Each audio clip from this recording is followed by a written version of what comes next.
বিসমিল্লাহির রহমানির রহিম। হে সমস্ত জগতবাসী, আজ আমি শামীম আলী চিশতি আপনাদের সামনে যে আলোচনাটি নিয়ে হাজির হলাম, সে আলোচনাটি হলো, দুনিয়াতে যদি আল্লাহকে কেউ না দেখে, তাহলে হাসরের দিন আল্লাহ যদি সামনে দিয়ে ঘুরে আসা যাওয়া করে, তাহলে আল্লাহকে চিনবে কি করে?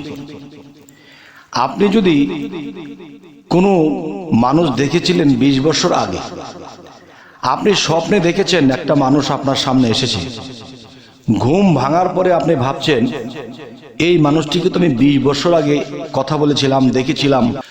তখন আপনি স্বপ্ন ভাঙার পরে আপনি সেই লোকটাকে চিনেছেন যে এই লোকটির সাথে সাক্ষাৎ হয়েছে।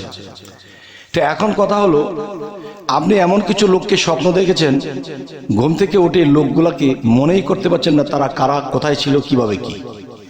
তাহলে বোঝা গেল বাস্তব তাদেরকে আপনি কখনো দেখেননি বিদায় আপনি স্বপ্নযোগে এদেরকে চিনতে পারছেন না। তাহলে বোঝা গেল কি, দুনিয়াতে যদি কেউ আল্লাহকে না দেখতে পারে, তাহলে হাসরের দিন তিনি অন্ধত্বই থাকিবে। আর এটিও বলা হয়েছে, দুনিয়াতে যারা আমি আল্লাহকে দেখলো না, দেখার চেষ্টা করলো না, হাসরের দিন তারা অন্ধ হয়ে উঠবে। তাহলে আল্লাহ যদি হাসরের দিন সামনে দিয়ে ঘোরাফেরা করে, আমি তাকে চিনব না। কেন চিনব না? আমি দুনিয়াতে বেঁচে থাকতে আমি তাকে দেখিনি। আর আল্লাহ এমন কথা বলেনি যে দুনিয়ায় থেকে আমাকে কেউ দেখতে পারবে না। এমন কথা কোনো হাদিস বা কোনো গ্রন্থ বা কোরআন খানিতেও এমন কথা বলেননি যে দুনিয়াতে আমাকে দেখতে পাবেন না। বরঞ্চ এটি বলা হয়েছে, দুনিয়ায় আমাকে যে না দেখলো এবং দেখার চেষ্টাও করলো না, হাসরের দিন অন্ধ হয়ে উঠবে।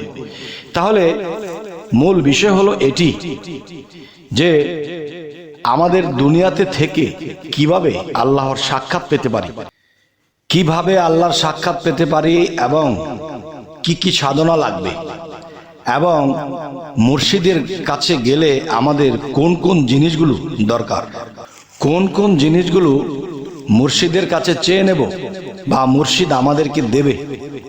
কারণ একটি কথা আছে, কোরআন পড়ব, হাদিস পড়ব, তবে কি আর মুর্শিদ ধরতে হবে?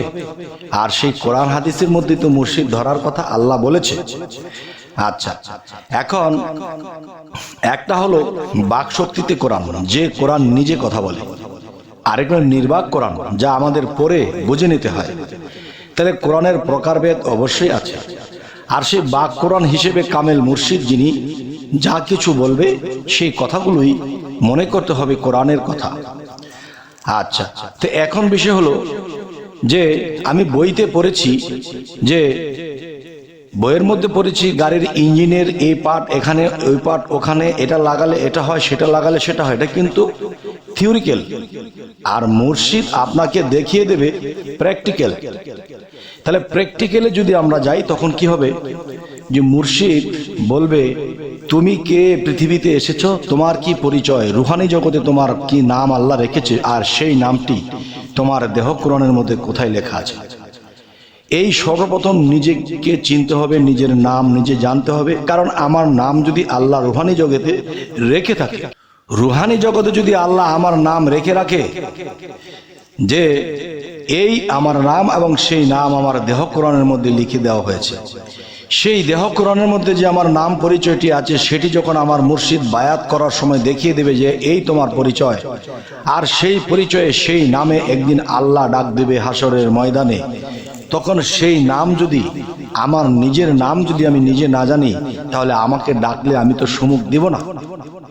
তাহলে বোঝা গেল কি, যে দুনিয়ায় যারা অন্ধ, আখিরাতেও তারা অন্ধ থাকবে। এমন একটা আয়াতকে এরকম ভাবে বলা হয়েছে, যে কথাটি আল্লাহ বলেছেন, দুনিয়ায় যারা আমাকে দেখলো না এবং দেখার চেষ্টা করলো না, তারা হাসরের দিন অন্ধ হয়ে যাবে।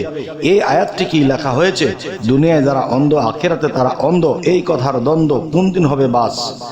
যাই হোক, এই কথাকে করলাম পাঁচ, সামনের দিকে বাড়িয়ে বলবো যে দেখেন, এই পৃথিবীতে আমাদেরকে আল্লাহ পাঠিয়ে দেওয়ার আগে আমাদের নাম পরিচয় আমাদের দেহ কোরআনের মধ্যে লিখে দিয়েছে। সেই লেখা আমরা দেখি না, বুঝি না। তাই একজন কামেল মুর্শিদের কাছে যাই এটি বুঝতে হবে, এবং যিনি কামেল হবে তিনি এই পরিচয় পত্র আমার দেহ কোরআন থেকে নিজ নয়নে দেখাবে এবং নামটি পড়িয়ে দেবে। এই হলো একটা বিষয়। যখন আমি আমার নিজকে চিনব তখনই আমার রবকে আমি চিনতে পারবো, যাকে বলা হয়েছে মান আরাফা নাফসাহু ফাকাদ আরা রব্বাহু।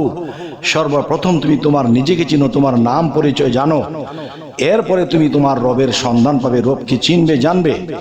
তবে বলা হয়েছে যে সর্বপ্রথমে নিজকে চেনার কথা বলা হয়েছে। আচ্ছা, এই হলো একটা বিষয়।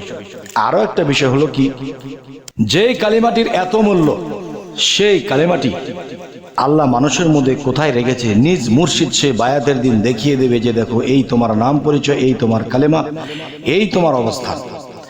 তাহলে এই জিনিসগুলো যখন আমি পাবো এবং মুর্শিদের দেওয়া সেই সাধনগুলো যখন আমি নিব, তখন আমি নিয়মিত যখন সেই সাধনার সেই আমল সেই কর্ম আমি করব এবং সুন্দর চরিত্র গঠন করব, প্রেমে ভক্তিতে থাকব এবং সৎ হয়ে থাকব, তখন কি হবে? তখন সে আল্লাহ কিন্তু একটি কথা বলেছে, যে নিজেকে পবিত্র করলো সেই সফল কাম।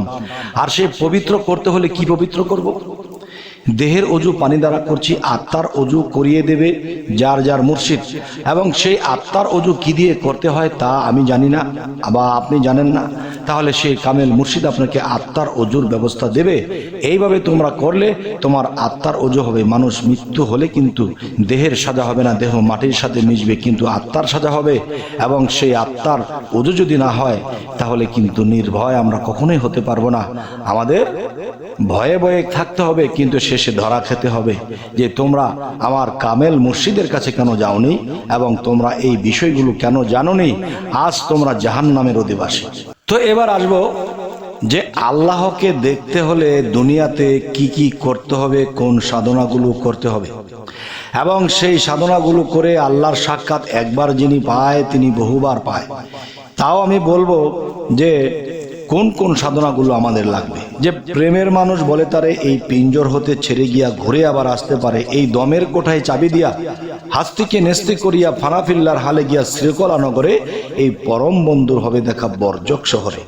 বর্জক শহর কাকে বলা হয়েছে? মুর্শিদের যে পেশানি, মুর্শিদের যে রূপ স্রোত, এই রূপ স্রোতকে নিয়ে আপনার আমার ফানাফিল্লার দেশে, ধ্যানের দেশে চলে যেতে হবে।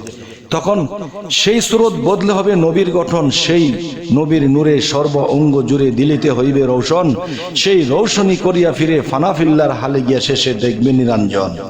তাহলে নিরঞ্জনকে দেখলেই শুধু কিন্তু আমাদের হবে না, এই নিরঞ্জনকে আমাদের আপন করে নিতে হবে।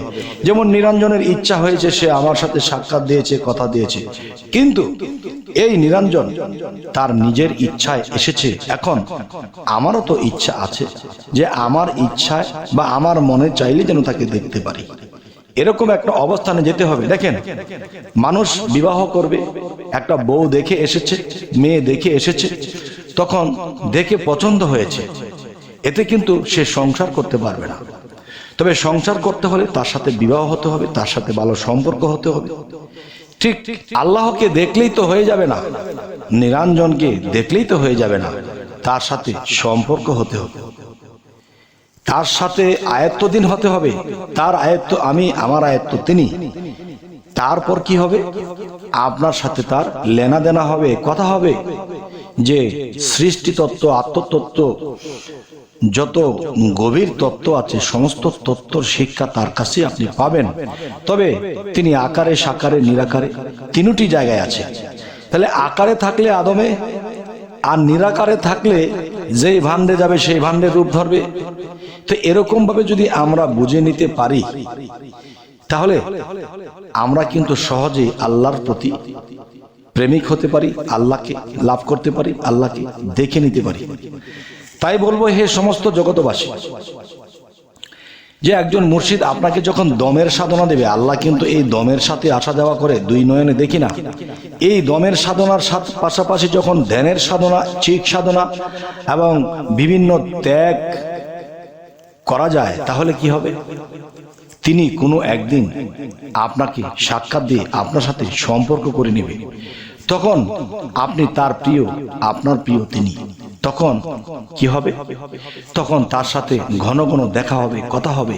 তখন আপনি এই দুনিয়ার মানুষের সাথে যেরকম চলাফেরা করতেন, আপনার চলাফেরা সম্পূর্ণ আলাদা হয়ে যাবে। কারণ উপর থেকে আপনি যে শিক্ষা পাচ্ছেন, সেই শিক্ষা অনুসারে আপনি সৃষ্টির দিকে দৃষ্টি দিয়ে এমন একটা অবস্থানে পৌঁছে গেছেন, তখন আপনি কথা কম বলতেছেন, আপনি গভীর হয়ে গেছেন, আপনি খাওয়া দাওয়া কমিয়ে দিয়েছেন, আপনার বিভিন্ন কিছু দমন হয়ে গেছে।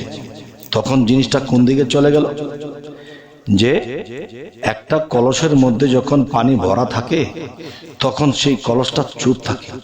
আর যদি অর্ধেক পানি থাকে, তবে লটর পটর যেরকম মানুষ বেশি কথা বলে নিজেকে থামিয়ে রাখতে পারে না, তেমনি করে কলসের পানি যেমন থামে না যদি অর্ধেক থাকে, এবং না থাকলে চুপ থাকে পানি, আর যদি ভরপুর থাকে তাও চুপ থাকে, আর অর্ধেক থাকলে বাজে বেশি। তাই বলবো, হে সমস্ত জগতবাসী, একজন কামেল মুর্শিদের কাছে গিয়ে এই জিনিসগুলো চিনে নিন, জেনে নিন, এবং আল্লাহর সাক্ষাৎ ঘটাবার চেষ্টা করুন, এবং সেই সাক্ষাতের ফলে আল্লাহর সাথে ভালো সম্পর্ক করার চেষ্টা করুন। ইনশাআল্লাহ তাহলে এই মানব জীবন ধন্য হয়ে যাবে।